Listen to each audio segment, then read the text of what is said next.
আমার মা কাগজে লেগে মরিছে, আমার মা মরে গেছে, আমার মাটাকে আমার এনে দেন। এসআইআর এর আতঙ্কে কেড়ে নিল বেলডাঙ্গার এক মহিলার জীবন। ট্রেনে গলা দিয়ে আত্মঘাতী বেলডাঙ্গা সুরুলিয়া গ্রামের 55 বছরের সাকিলা বিবি। পরিবারের অভিযোগ, গত 7 দিন আগে হাতে এসআইআর এর ফর্ম পেতে দুশ্চিন্তায় গ্রাস করেছিল সাকিলা বিবিকে 2002 সালের। ভোটার লিস্টে নাম থাকলেও নামে সামান্য ভুল ছিল সাকিলা বিবির নামের। সেই আতঙ্কে মনের মধ্যে ঢুকে গিয়েছিল সাকিলা বিবির। পুলিশ ধরে নিয়ে যাবে, দেশ থেকে তাড়িয়ে দেবে, এই আতঙ্কে এই তাড়া করে বেড়াচ্ছিল সাকিলা বিবিকে। আজ ভোর 5টা নাগাদ মেয়ের বাড়ি থেকে নিজের বাড়ি ফেরার পথে ট্রেনে গলা দিয়ে আত্মহত্যা করেছে সাকিলা বিবি। পুলিশ এসে মৃতদেহ উদ্ধার করে ময়না তদন্ত করার জন্য মুর্শিদাবাদ মেডিকেল কলেজে পাঠায়। আমার মা কাগজে লেগে মরিছে, আমার মা মরে গেছে, আমার মাটাকে আমার এনে দেন। কে এনে দেবে? এনে দেন। আমার মা কাগজ করে সরকার এমন আইন তৈরিছে, আমার মা কাগজ করে জীবনটা শেষ করলো। ওই যেদিন থেকে তালিকা, যেদিন থেকে ওই বাংলাদেশ পাঠাবো, ওইসব টেনশনে ধরিলি যাবে। শুধু আমাদের কেউ নাই, আমাদের কে দেখবে? আমার মাটা শুধু জীবনে বেঁচে ছিল। আল্লাহ গো, খালি আমার বেটিদের কি হবে গো? আল্লাহ গো, আমার মা বুঝতো না।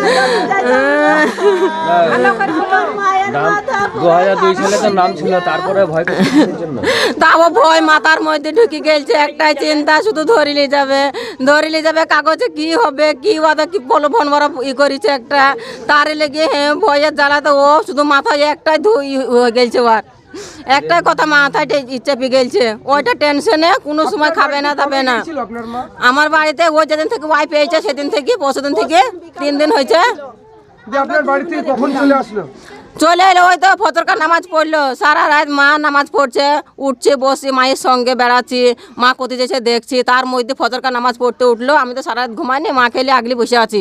তার মধ্যে ধরলি যাবে করে আমার মা আমাকে বলে তুমি একটু শো। মা নামাজ পড়তে তখন মা আমার চোখের পলকে একবার কম নদী পালিয়ে এলো। আমি সারা রাত আমার খুঁজে পেলুম না। খুব কি কথাবার্তা হয়েছিল আপনার? হ্যাঁ, না মায়ের সঙ্গে কিছু হয় না, একটাই টেনশন কাগজে কি হবে তারই লিগে।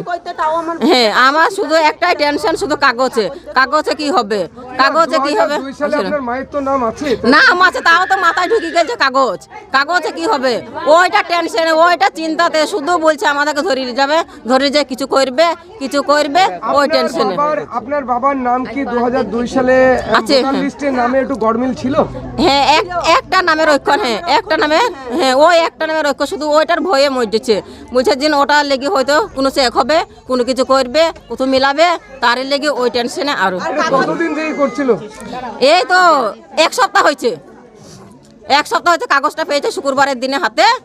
ওই লিখতে বলছে, তাদের বলছে লেখাতে ওরা ভুলভাল করে লিখে দিবে। ওই লেখাতে কোনো কিছু হয়তো আমরা লিখবা না, জমা দেবা না, ওই লেখার মধ্যে কিছু করে দিবে ওরা, দিয়ে তখন ধরে যাবে। আপনারা কখন শুনতে পারলেন? কি তা আপনারা কখন শুনলেন? এই তো আমরা শুধু খুঁজে বেড়াচ্ছি। আমার মা মারতে পালে এসেছে, আমরা ধরে আমরা পেছনে আমরা সোজা রাস্তাতে এসে আমরা এই 6টার সময়তে ফার্স্ট প্যাসেঞ্জার ট্রেনটা গেলো, একটা মালগাড়ি এলো, সেই মালগাড়ির মধ্যে ওইটা হয়েছে। এবার অত দূর হয়েছে, আমরা এত দূর থেকে যাই, আমরা ধরে আটকাইতে পারিনি। আমার মা নামাজ রোজা পড়া মানুষ, 24 ঘন্টা মুখে দোয়া। আমার মা কোনো সময় আমাকে বারণ করে যে কবর দাও, অবহেলাতে জান দেবা না। আমার মা নিজে চলে গেল। আমার মা কি ভুল করলো?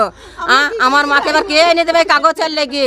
দুনিয়াতে কি কাগজ তুইলে কিসের লেগে? সবার জীবনটা লিচেই ভাবে। এই কাগজের একটা কোনো সমাধান হবে না সব মানুষের। মানে 2002 সালে এর কাগজের নাম নাই, এখানকার স্থায়ী বাসিন্দা। হ্যাঁ, এসআইআর নাম নেই 2002 সালে, এখানকার স্থায়ী বাসিন্দা। এখানে বাবা বাড়ি, এখানে বিয়ে হয়েছে, এখানেই বাবা বাড়ি, অথচ নাম নেই। এখন কি কারণে নাম নেই এখন বোঝা যাচ্ছে না, কিন্তু ওই নিয়ে মোটামুটি 1 সপ্তাহ থেকে পুরো টেনশনে ছিল। এই মেম্বারের কাছে ও মেম্বারের কাছে যাচ্ছে, কিন্তু নাম না থাকলে তো কিছু করার নেই, তাই না? এখনও খুঁজে পাচ্ছে না, এটা হচ্ছে ঘটনা। এখন সুসাইড করেছে।